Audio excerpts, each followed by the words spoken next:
Air travel complaints are sky high these days. They keep going up. So what's driving all the frustrations? And maybe more importantly, how do we fix them? Joining me tonight is a guy who thinks about this all day, every day, Greg Regan. He's the president of the Transportation Trades Department of the AFL-CIO.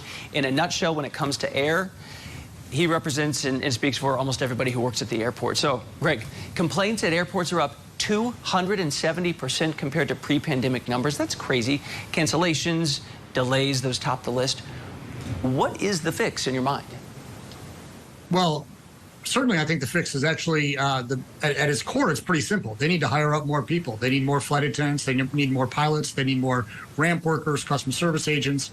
As we were during the pandemic, that workforce shrunk, not because of layoffs or anything like that. It was due to natural attrition, people retiring, things like that.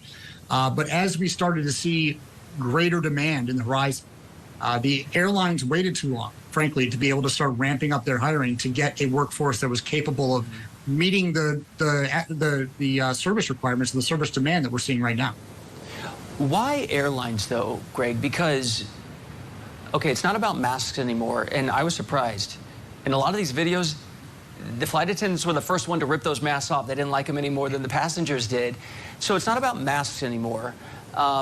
Costs have gone up. Yeah, things are kind of stressful, but you don't see this happening in restaurants in the same way as a corollary. What is it about airplanes, airports?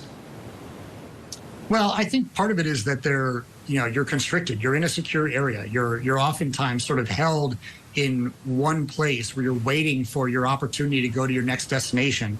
I've been in some pretty long layovers due to delays, and it's not always very fun. There are only limited things to do, and you're kind of, if you're Especially worried if you have about kids.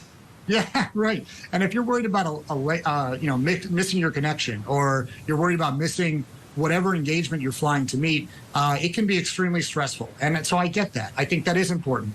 But what passengers have to remember is that these workers, the ones who are on the front line here, they are tasked with making sure that America retains the safest aviation system in the world. I'm sure many people will recall the airlines came forward at the start of the pandemic with their handout, and then they came back again with their handout, got billions and billions, and said, we're a unique industry, we have to have this money. Okay, they got it. Secretary Buttigieg has been looking at these numbers, he's the transportation secretary, and said, airlines, you have to clean up your act when it comes to things like scheduling, when it comes to things like making customers whole, or we're going to get involved. But is there another solution here? You talked about numbers before hiring.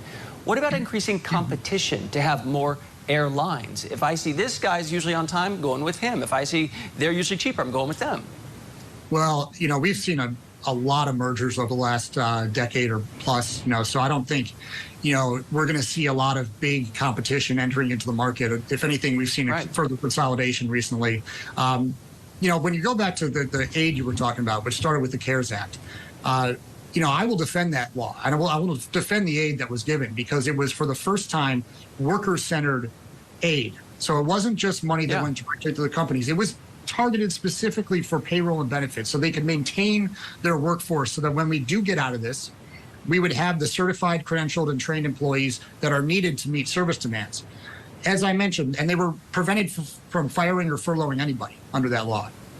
The problem is, we did have natural attrition throughout that. And so while their payrolls were being covered throughout this period of time, I think the airlines got a little complacent. And so at the end of the day, when they needed to start ramping up, they got used to sort of having this trimmed down workforce and got used to having the payroll off their own books. And frankly, it was a failure to sort of accurately predict when we were going to see a return to service, which is leading to a lot of these delays. Greg Regan, president of the Transportation Trades Department of the AFL-CIO. Thank you so much, Greg. Thank you. Take care.